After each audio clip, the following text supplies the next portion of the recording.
প্রথমেই দেখে নেব আজকের সংবাদ শিরোনাম। হুমায়ুন কবিরের নতুন দল ঘোষণা, পিছনে মমতাই, বিস্ফোরক রাহুল সিনহা। দল তো ঘোষণা হবে, কিন্তু কোন প্রতীক নিয়ে লড়বেন জানিয়ে দিলেন হুমায়ুন। মমতাকে করা আক্রমণ, কিন্তু অভিষেকের প্রতি কি সফট হুমায়ুন? কেন বললেন এমন কথা? ৬৫ কোটি টাকা সুজিত বসু কার জমিতে তৈরি করলেন মেসির মূর্তি? যুবভারতী মামলায় এবার কেঁচো খুঁড়তে কেউটে। এক ধাক্কায় ৯ ডিগ্রি, বাংলায় কবে থেকে হাড় কাঁপানো শীত পড়বে জানুন। নিখোঁজের সন্ধানে নন্দীগ্রামে কারা খুঁজছে বিজেপির সাংসদ অভিজিৎকে? ৫০ লক্ষকে আটকাতে যদি ১ লক্ষ মতুয়া ভোট না দিতে পারে, মেনে নিতে হবে। শুধু শুভেন্দু নয়, বাবা শিশির অধিকারীর নামও নিলেন হুমায়ুন কবির। মুর্শিদাবাদে এবার কৃষ্ণ মন্দির নির্মাণের ঘোষণা তৃণমূলের মুসলিম বিধায়কের। পশ্চিমবঙ্গে এই প্রথম মাইক টেস্টিং পুলিশ, হাস্যকর কথা বলে মমতাকে খোঁচা শুভেন্দুর। এবার ববি হাকিমের অফিস ঘেরাও করবেন হুমায়ুন, নূতন দল ঘোষণার দিনেই কড়া সতর্কবার্তা। বদলা চাই, বাংলাদেশে হিন্দু যুবককে পিটিয়ে খুন, প্রতিবাদে ডেপুটি হাইকমিশনে শুভেন্দু। কেন্দ্রের এই প্রকল্পের সুবিধা পৌঁছচ্ছে না রাজ্যে, সাধারণ মানুষের কথা ভেবে মামলা করলেন শ্রমিক। নামটা ভুল হয়ে গেছে, হুমায়ুন কবিরের নূতন দল নিয়ে শুভেন্দুর চরম কটাক্ষ, তুঙ্গে রাজনৈতিক তরজা। ন্যাশনাল হেরাল্ড মামলায় ফের বিপাকে গান্ধী পরিবার, সোনিয়া রাহুলকে নোটিশ দিল্লি হাইকোর্টের। মুর্শিদাবাদে তৃণমূল শূন্য হবে, বিজেপির আসন বাড়বে, ইঙ্গিতবহ বার্তা হুমায়ুনের। স্বর্ণ ব্যবসায়ী খুনে বিপাকে রাজগঞ্জের বিডিও, বড় নির্দেশ হাইকোর্টের। এসআরের ধাক্কায় মমতা নিজেই বেসামাল, নেতাজি ইন্ডোরের বৈঠককে খোঁচা শুভেন্দুর। ওরা থাকুক দেওয়ালে, তৃণমূল থাকুক খেয়ালে, বিজেপিকে ক্লান্ত করে দিল্লি দখলের ডাক মমতার। কলকাতার বালিগঞ্জেও প্রার্থী দিলেন হুমায়ুন, পুরো তালিকায় চমকে ভরা। প্রিয় দর্শক, এবার আসছি বিস্তারিত খবরে। একদিকে মিমের উত্থান, অন্যদিকে হুমায়ুনের নতুন দল ঘোষণা। আসন্ন বিধানসভা নির্বাচনে তাই মুর্শিদাবাদ জেলার ২২টি বিধানসভা আসনের দিকে এবার বিশেষ নজর রয়েছে। ভোটভাগ হয়ে কার পাল্লা ভারী হবে সেই হিসেব কষছেন রাজনৈতিক বিশ্লেষকরা। এরই মধ্যে নতুন দল ঘোষণা করার পরই অঙ্ক বুঝিয়ে দিলেন হুমায়ুন কবির। মুর্শিদাবাদে জনতা উন্নয়ন পার্টি নামে নতুন দল ঘোষণা করেন। বেশ কয়েকটি আসনে প্রার্থীও ঘোষণা করেছেন। মঞ্চ থেকে হুমায়ুন তৃণমূল তথা মমতা বন্দ্যোপাধ্যায়কে রীতিমতো চ্যালেঞ্জ ছুড়ে বলেন, এবার ভোটে মুর্শিদাবাদ তৃণমূলকে খাতা খুলতে দেবেন না।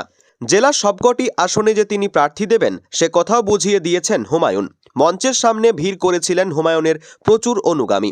সেই মঞ্চে দাঁড়িয়ে ভরতপুরের বিধায়ক চ্যালেঞ্জ ছুড়ে বলেন, মুর্শিদাবাদে ২২টি সিটে খাতা খুলে দেখাবেন, আমি বেঁচে থাকলে তৃণমূলকে জিরো করব। তবে বিজেপি ২-১টা সিট বাড়িয়ে নিতে পারে। বিজেপির যা কৌশল তা অর্থবল, তাতে ওদের সিট বাড়তে পারে, কিন্তু তৃণমূল জিরো হবে। উল্লেখ্য, হুমায়ুন নতুন দল ঘোষণা করার কথা বলার পর রাজনৈতিক মহলে নানা জল্পনা তৈরি হয়। কোনো দল তাকে পিছন থেকে সমর্থন করছে কিনা সেই প্রশ্ন ওঠে। এদিন হুমায়ুন নয়া দল ঘোষণা করায় তৃণমূলের মুখপাত্র তন্ময় ঘোষ বলেন, দল গড়তেই পারেন, নির্বাচনে কি প্রভাব পড়বে সেটা ফলাফলেই বোঝা যাবে। কেউ বা কারা পিছন থেকে মদত দিয়ে ভোট ভাগ করার চেষ্টা করছে, মানুষের বোঝা উচিত এদের ভোট দিলে বিজেপিরই লাভ হবে। তৃণমূল মানুষের সঙ্গে থেকে রাজনীতি করে হুমায়ুন কি করবে তার কোনো প্রভাব পড়বে না। যুবভারতী মামলায় এবার উঠে এলো মেসির মূর্তি প্রসঙ্গ। কলকাতা হাইকোর্টে বিচারপতি পার্থ সারথী সেনের প্রশ্ন, সুজিত বসু যে মূর্তি করেছেন সেটা কি সরকারি জমিতে না ব্যক্তিগত জমিতে বসানো হয়েছে? সরকারি জমিতে এভাবে ব্যক্তিগতভাবে কিছু বসানো যায়? পাল্টা রাজ্য বিধানসভার বিরোধী দলনেতা শুভেন্দু অধিকারী বিল্লদল ভট্টাচার্য আদালতে জানান, ৬৫ কোটি টাকা আগেই দেওয়া হয়েছিল। তিনি প্রশ্ন তোলেন, এত টাকা কিভাবে দেওয়া হয়? কারা আগের ডিরেক্টর ছিলেন? টেন্ডার কি দেওয়া হয়েছিল? আর এক্ষেত্রেই উঠে আসে মানি ট্রেলের প্রসঙ্গ। শুভেন্দুর আইনজীবী প্রশ্ন করেন, রাস্তার ধারে মূর্তি বানানো হয়েছে, শাসক দলের নেতা সেই মূর্তি বানালেন কিভাবে? ১২টার সময় ঘটনা ঘটল আর একটাই মুখ্যমন্ত্রী কমিটি গঠন করলেন। তার বক্তব্য, বিধানসভার অনুমতি ছাড়া কোনোভাবে কমিটি হয় না। মামলাকারীর আইনজীবী সব্যসাচী চট্টোপাধ্যায় সওয়াল করেন, আন্তর্জাতিক আর্থিক দুর্নীতি, সিরিয়াস ফ্রড ইনভেস্টিগেটিভ অফিস নিয়ে তদন্ত করানোর দাবি জানান তিনি। আরেক মামলাকারীর আইনজীবী বিকাশ ভট্টাচার্য আদালতে জানান, পুলিশের তদন্তের আগেই প্রশাসনিকভাবে কমিটি হয়ে গেল, তারপর ডিজি শোকজ করে গেলেন। আন্তর্জাতিক স্তরে এই খবর ছড়িয়ে পড়েছে, জুনিয়র র্যাঙ্কের অফিসার বা রাজ্য সরকারের অধীনে তদন্ত করতে দেওয়া যায় না। এরপর রাজ্যের তরফে সওয়াল করেন কল্যাণ বন্দ্যোপাধ্যায়। তিনি ঘটনার প্রেক্ষিতে দুঃখ প্রকাশ করে বলেন, মুখ্যমন্ত্রী নিজেই দুঃখ প্রকাশ করেন। রাজ্যের সর্বোচ্চ পদাধিকারীর পক্ষ থেকে দুঃখ প্রকাশ করা হয়েছে। 7ই নভেম্বর অনুষ্ঠানের অনুমতি দেওয়া হয়। শুধু শাসক নয়, অসংখ্য পেশার মানুষ হায়াতে উপস্থিত হন। তিনি জানান, শুধু লজিস্টিক সাপোর্ট চাওয়া হয় মুখ্য সচিব ও ডিজির কাছে। 400টি পাসের ব্যবস্থা হয়, তার মধ্যে 27টি ক্লোজ প্রক্সিমিটি পাস ও 373টি ডিউটি পাস। সোশ্যাল মিডিয়া মনিটরিংয়ের সদস্যদের 6টি পাস, আরও 76 পাস ক্লোজ প্রক্সিমিটিদের জন্য। তিনি জানান, মেশি থাকার কথা ছিল 1টা 5 পর্যন্ত। তখন বিচারপতি পার্থসারথী সেন প্রশ্ন করেন, এমন একটি অনুষ্ঠানে রাজ্য কি নিজে অ্যাসেসমেন্ট করে পাস দিয়েছিল, নাকি যা চাহিদা ছিল সেটাই বিতরণ করা হয়েছে? রাজ্যের তরফে বলা হয়, আমাদের সে সময় ছিল না, তাহলে অনুষ্ঠান বন্ধ করতে হতো। কোনো পাবলিক ইভেন্টে সরকার টিকিট বিক্রি করে না, তাই টিকিটের মূল্য কত সেটা সরকার ঠিক করে না। তখনই বিচারপতি জানতে চান, সুজিত বসু যে মূর্তি করেছেন সেটা কি সরকারি জমিতে না ব্যক্তিগত জমিতে বসানো হয়েছে? সরকারি জমিতে এভাবে ব্যক্তিগতভাবে কিছু বসানো যায়? রাজ্যের তরফে কল্যাণ বন্দ্যোপাধ্যায় বলেন, এটা আমরা জানি না। মুখ্যমন্ত্রী নিজে ক্ষমা চেয়েছেন, রাজ্য আর কি করতে পারে? মেসির সঙ্গে ছবি তুলতে 10 লক্ষ টাকা চাওয়া হয়েছে, এই অভিযোগ সম্পূর্ণ মিথ্যে। রাজ্যের উচিত এই সব মামলাকারীর বিরুদ্ধে ব্যবস্থা নেওয়া। কল্যাণ জানান, 21 কোটি টাকা 5টি অ্যাকাউন্টে রয়েছে, সব বাজেয়াপ্ত করা হয়েছে। টিকিট বিক্রি নিয়ে প্রসঙ্গ উঠতেই শতদ্রুর আইনজীবী ইন্দ্রনীল রায় বলেন, যদি 400 জনের বেশি কেউ মাঠে আসে তাহলে সেটা উদ্যোক্তাদের দোষ হতে পারে না।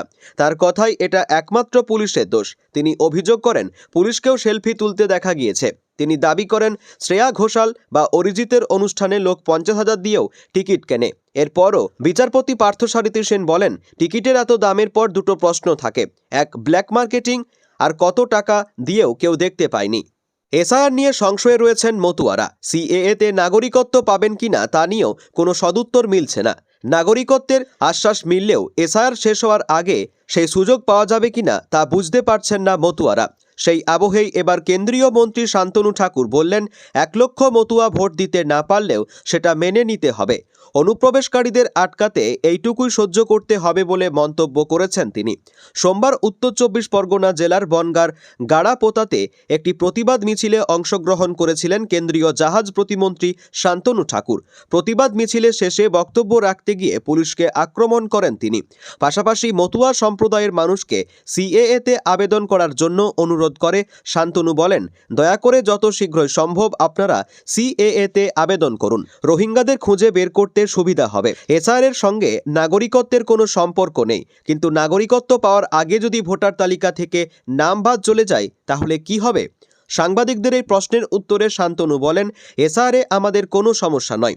ভারতবর্ষের সরকারকে সহযোগিতা করবার জন্য এসআইআর যদি মানতে হয় তাহলে মানব না কেন? 50 লক্ষ রোহিঙ্গা বাংলাদেশি মুসলমান, পাকিস্তানি মুসলমানকে বাদ দিতে গিয়ে যদি আমার সম্প্রদায়ের 1 লক্ষ মানুষকে ভোটদান থেকে বিরত থাকতে হয় তাতে কি আসে যায়? তবে মতুয়াদের চিন্তার কোনো কারণ নেই বলে মন্তব্য করেছেন তিনি। শান্তনু ঠাকুরের বক্তব্যকে কটাক্ষ করেছেন বনগাঁ জেলা তৃণমূল কংগ্রেসের সহ সভাপতি প্রসেনজিৎ ঘোষ। তিনি বলেন, সিএএতে আবেদন করা মানেই শান্তনু ঠাকুর আর্থিকভাবে লাভবান হবেন, সেই কারণেই আবেদন করতে বলছেন। তিনি আরও বলেন, পাগলের প্রলাপ বকছেন শান্তনু ঠাকুর, কোনো রোহিঙ্গা পশ্চিমবঙ্গে নেই। জনতা উন্নয়ন পার্টির চেয়ারম্যান হিসেবে নিজের নাম ঘোষণা করেছেন হুমায়ুন কবির। রাজ্যের বহু আসনে যে তিনি প্রার্থী দেবেন সেই ইঙ্গিত মিলেছে এদিনের সভা থেকে। ইতিমধ্যে কলকাতা, বালিগঞ্জের মতো কেন্দ্রেও প্রার্থীর নাম ঘোষণা করে দিয়েছেন হুমায়ুন কবির। এরপরই রীতিমতো চ্যালেঞ্জ ছুড়েছেন তৃণমূল সুপ্রিমো মমতা বন্দ্যোপাধ্যায়কে। শুধু মমতা নয়, সমাবেশের মঞ্চ থেকে শুভেন্দু অধিকারীকেও নিশানা করতে ছাড়েননি হুমায়ুন। মাস কয়েক আগে এক বিশেষ মন্তব্যে বিতর্কের মুখে পড়েছিলেন বিরোধী দলনেতা শুভেন্দু অধিকারী। তিনি বিধানসভায় বলেছিলেন, ক্ষমতায় এলে তৃণমূলের মুসলিম বিধায়কদের চ্যাংদোলা করে রাস্তায় ছুঁড়ে ফেলে দেব। এই মন্তব্যের জন্য তার বিরুদ্ধে এফআইআরও হয়েছিল। আজ সেই মন্তব্যের জবাব দিলেন হুমায়ুন। তৃণমূল থেকে সাসপেন্ড হওয়া ভরতপুরের বিধায়ক মঞ্চ থেকে বললেন, বিজেপিকে সতর্ক করছি, আপনি বলেছিলেন মুসলিম বিধায়কদের চাংদোলা করে নাকি রাস্তায় ফেলে দেবেন। আমরা জিতেই বিধানসভায় যাব, 200 আসনে লড়াই করলে 100 আসন জিতব। তার মধ্যে 70 জন মুসলিম থাকবে, 30 জন হিন্দু। আপনার বাবা শিশিরবাবুর ক্ষমতা থাকলে আমার গায়ে হাত দিয়ে দেখুন, দেখব কত বড় পালোয়ান। হুমায়ুন শুভেন্দুর উদ্দেশ্যে আরও বলেন, তুমি মেদিনীপুরের ছেলে, আমিও মুর্শিদাবাদের ছেলে। বিজেপির মুখপাত্র দেবজিৎ সরকার বলেন, এই রাজ্যে র্যাডিক্যাল ইসলামাইজেশন ছড়িয়ে পড়েছে। এবার বিজেপি না জিতলে বাঙালিকে অন্য রাজ্যে চলে যেতে হবে। সবটাই তৃণমূলের চক্রান্ত বলেও মন্তব্য করেন তিনি। বিজেপির সাংসদ সুকান্ত মজুমদার বলেন, সব দল ঘুরে এসেছেন হুমায়ুন, মনে হয় না এবার খুব বেশি কিছু করতে পারবেন। এই রাজ্যের পুলিশ তৃণমূলের দলদাস হয়ে কাজ করে, বারবার করে সেই অভিযোগ করতে দেখা গিয়েছে বিরোধীদের। এই রাজ্যের পুলিশ নির্লজ্জের মতো অনেক ক্ষেত্রে তৃণমূল নেতাদের বাড়ির বাজার পর্যন্ত করে দেয় বলেও মাঝে মধ্যে অনেক বিরোধী নেতা কটাক্ষ ছুড়ে দেন। তবে এতদিন পুলিশকে দলদাস সহ বিভিন্ন শব্দ দিয়ে আক্রমণ করলেও আজ মমতা বন্দ্যোপাধ্যায় নেতাজি ইন্ডোরের সভায় মাইক বিভ্রাট নিয়ে যে মন্তব্য করেছেন, তারপর সেই পুলিশ সম্পর্কে এমন এক মন্তব্য করলেন রাজ্যের বিরোধী দলনেতা, যা শুনে রীতিমতো হাসির রোল পড়ে গিয়েছে রাজনৈতিক মহলে। শুধু তাই নয়, শুভেন্দুবাবুর এই মন্তব্যে রীতিমতো অস্বস্তিতে পড়ে গিয়েছেন এই রাজ্যের মুখ্যমন্ত্রী মমতা বন্দ্যোপাধ্যায় বলেও মনে করছেন বিশেষজ্ঞরা। আজ নেতাজি ইন্ডোরে মুখ্যমন্ত্রী মমতা বন্দ্যোপাধ্যায় বক্তব্য রাখার সময় মাইক বিভ্রাট হয়, আর সেই সময় তিনি পুলিশ থেকে শুরু করে দলের যারা দায়িত্বে রয়েছেন তাদের সকলের ভূমিকা নিয়ে ক্ষোভ প্রকাশ করেন। মুখ্যমন্ত্রী কি করে প্রকাশ্য মঞ্চ থেকে পুলিশকে এভাবে ধমক দিতে পারেন? তাহলে কি মাইক টেস্ট করার ক্ষেত্রেও পুলিশকে কাজে লাগায় এই রাজ্যের শাসক দল? ইতিমধ্যেই তা নিয়ে বিভিন্ন মহলে প্রশ্ন উঠতে শুরু করেছে। আর সেই বিষয়কে হাতিয়ার করেই পশ্চিমবঙ্গে আরেক ধরনের পুলিশ চালু হলো বলে মন্তব্য করলেন রাজ্যের বিরোধী দলনেতা শুভেন্দু অধিকারী। এদিন রাজ্য বিধানসভার বাইরে সাংবাদিকদের মুখোমুখি হন রাজ্যের বিরোধী দলনেতা শুভেন্দু অধিকারী। আর সেখানে মাইক বিভ্রাট নিয়ে মুখ্যমন্ত্রীর যে ক্ষোভ প্রকাশ এবং পুলিশের উদ্দেশ্যে যে মন্তব্য, সে বিষয়ে শুভেন্দুবাবু বলেন, আমরা এর আগে অনেক ধরনের পুলিশ দেখেছি। আমরা দেখেছি ফুলকে আটকানোর জন্য পুলিশ, আমরা দেখেছি দড়ি ধরা পুলিশ, আমরা দেখেছি অনেক ধরনের পুলিশ। এই প্রথম দেখলাম মমতা ব্যানার্জি পুলিশকে বলছেন, রাজনৈতিক কর্মসূচির মাইকটা কেন পুলিশ দেখে নিল না। তাই আজ থেকে পশ্চিমবঙ্গে আরও একটি পুলিশ চালু হলো, mic testing police. Mic testing পুলিশের আজ উদ্ঘাটন করলেন মাননীয় পুলিশ মন্ত্রী। কিছুদিন আগেই নরেন্দ্র মোদী তাহেরপুরে ভার্চুয়ালি বক্তৃতার সময় বুঝিয়ে দিয়েছিলেন যে তার সরকার বাংলার মানুষের জন্য কাজ করতে চায়, বাংলার মানুষের কাছে উন্নয়ন পৌঁছে দিতে চায়। কিন্তু মাঝপথে বাধা হয়ে দাঁড়াচ্ছে তৃণমূল সরকার। তারা এখানে সঠিকভাবে কেন্দ্রের প্রকল্পের সুবিধা মানুষকে পেতে দিচ্ছে না। আর এর পেছনেও রয়েছে রাজনীতি। স্বভাবতই বঙ্গ বিজেপির নেতারা এতদিন যে দাবি করে এসেছিলেন, সেই কথাই শোনা গেল প্রধানমন্ত্রীর গলায়। স্পষ্ট হয়ে গেল যে তৃণমূল সরকার শুধুমাত্র রাজনীতির জন্য কেন্দ্রীয় সরকারের বিভিন্ন প্রকল্পের সুবিধা রাজ্যের মানুষের কাছে পৌঁছতে দিচ্ছে না। অন্তত তেমনটাই বলতে শুরু করেছিলেন বিরোধীরা। আর এই পরিস্থিতিতে এবার রাজ্যে কেন্দ্রের যে আয়ুষ্মান ভারত প্রকল্প রয়েছে, তার সুবিধা যাতে মানুষের কাছে পৌঁছে যায়, তার জন্য সেই প্রকল্পের দাবিতে কলকাতা হাইকোর্টে জনস্বার্থ মামলা করলেন বিজেপি সাংসদরা, যার মধ্যে রয়েছেন রাজ্য বিজেপির সভাপতি শ্রমিক ভট্টাচার্য। এই রাজ্যের বুকে বারবার করে তৃণমূল সরকারের বিরুদ্ধে অভিযোগ উঠেছে যে তারা কেন্দ্রীয় সরকারের বিভিন্ন প্রকল্প রাজ্যের মানুষের কাছে পৌঁছতে দিচ্ছে না। কেন্দ্রীয় সরকার একাধিক প্রকল্প নিয়েছে রাজ্যের জনগণের জন্য, এমনকি সাধারণ মানুষের কাছে যাতে এই প্রকল্প পৌঁছে যায় তার জন্য তারা মরিয়া চেষ্টা করছেন। কিন্তু একমাত্র ব্যতিক্রম রাজ্য হচ্ছে পশ্চিমবঙ্গ, যেখানে তৃণমূল সরকার তাদের রাজনৈতিক কারণে কেন্দ্রের এই সমস্ত প্রকল্পের সুবিধা মানুষের কাছে পৌঁছতে দিচ্ছে না বলেই অভিযোগ করতেন বিজেপি নেতারা। আর এই পরিস্থিতিতে কেন্দ্রের যে আয়ুষ্মান ভারত প্রকল্প রয়েছে, তার সুবিধা যাতে রাজ্যের মানুষের কাছে পৌঁছে যায়, তার জন্য এবার আদালতের শরণাপন্ন হলেন বিজেপির জনপ্রতিনিধিরা। সূত্রের খবর, এদিন কেন্দ্রের আয়ুষ্মান ভারত প্রকল্পের সুবিধা যাতে রাজ্যের মানুষরা পায়, তার জন্য বড় পদক্ষেপ গ্রহণ করলেন বিজেপির 13 জন সাংসদ, যেখানে কলকাতা হাইকোর্টে একটি জনস্বার্থ মামলা করলেন তারা। তাদের বক্তব্য যে অন্য রাজ্যের মতো এই রাজ্যের মানুষরাও যেন আয়ুষ্মান ভারতের প্রকল্পের সুবিধা পায়। আর এই মামলাকারীদের মধ্যে রয়েছেন রাজ্য বিজেপি সভাপতি শ্রমিক ভট্টাচার্য। অর্থাৎ যখন শুধুমাত্র রাজনৈতিক কারণে এই রাজ্যের শাসক দলের বিরুদ্ধে অভিযোগ উঠছে কেন্দ্রীয় প্রকল্প রাজ্যের মানুষের কাছে পৌঁছতে না দেওয়ার, ঠিক তখনই মানুষের কাছে যাতে কেন্দ্রের এই প্রকল্পের সুবিধা পৌঁছে যায়, তার জন্য আদালতে জনস্বার্থ মামলা করতে দেখা গেল বিজেপির জনপ্রতিনিধিদের। সব মিলিয়ে গোটা পরিস্থিতি কোথায় গিয়ে দাঁড়ায়, সেদিকেই নজর থাকবে সকলের। 2026-এর বিধানসভা নির্বাচনকে পাখির চোখ করে নিজের নতুন দল জনতা উন্নয়ন পার্টি ঘোষণা করেছেন তৃণমূলের বহিষ্কৃত বিধায়ক হুমায়ুন কবির। 90টি আসনে জয়ের লক্ষ্য নিয়ে তার এই ময়দানে নামাকে কড়া ভাষায় বিঁধেছেন বিরোধী দলনেতা শুভেন্দু অধিকারী। দলটির নাম নিয়ে টিপ্পনি কেটে শুভেন্দু মন্তব্য করেন, এর নাম হওয়া উচিত ছিল জামাত উন্নয়ন পার্টি। শুভেন্দুর সেই পুরনো চ্যাংদোলা মন্তব্যকে চ্যালেঞ্জ জানিয়েই মূলত রণকৌশল সাজাচ্ছেন হুমায়ুন।